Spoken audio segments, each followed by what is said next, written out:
Hold on. And actually, a paper was written, was published Okay. on that on that initiative. Okay. All right. Okay. Well, I know, like I said, I know a lot of business. We were one of the lucky ones that survived COVID-19. It was pretty bad. We, Yeah, I agree. yeah, because a lot of businesses went out of business. We managed to pick up some clients, and to kind of keep us rolling or whatever the case may be. But yeah, it was pretty bad, and I'm just glad whoever managed and made it out of there. I just want to give you guys kudos and congratulations. Hold on. Now let me ask you something else, and I'm quite sure some of the listeners wanted to know, because we were talking about this. Is it? Do you guys have a otherwise than the South Miami area? Do you guys have a particular what is the medical term that I could use? A particular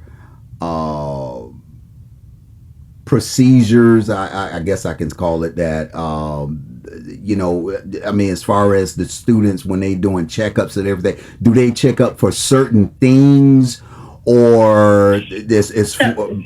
Yeah, go ahead. So the way the household visits occur, it's one visit in person that the students will do, and the rest are via telehealth. Okay, and that's something that picked up quite a lot during COVID. When everything was remote. So the student group is always supervised by faculty. Right. Right. So they never go out alone because they're students. Right. And they're learning. It's part of their curriculum. Right. So if the more they're going to be learning different things, both clinically, depending on whatever health issues the family may have, the family members. Right.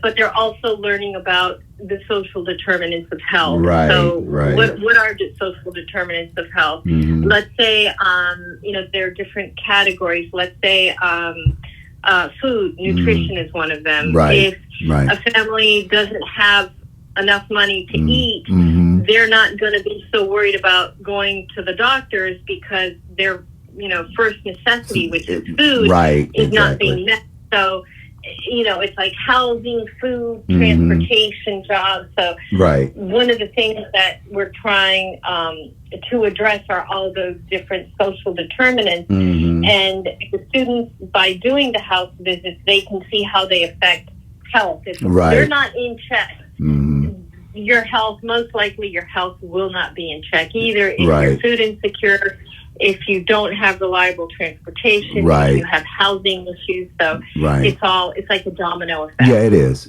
And hold on, let me give you let me give you a shout out. Yep, you're right.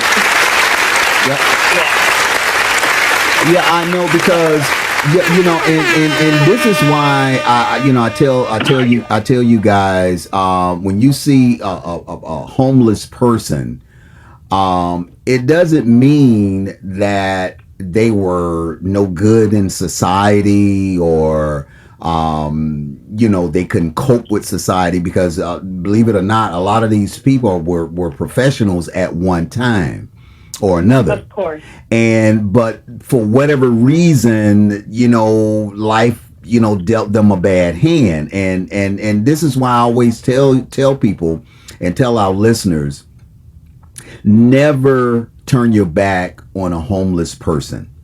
Okay. Of course. I'd agree. Yeah. And if you can give, I know sometimes, there's a few times I went to Walgreens and I had to, pick up some, prescriptions or whatever, whether it was for a family or for myself or whatever the case may be.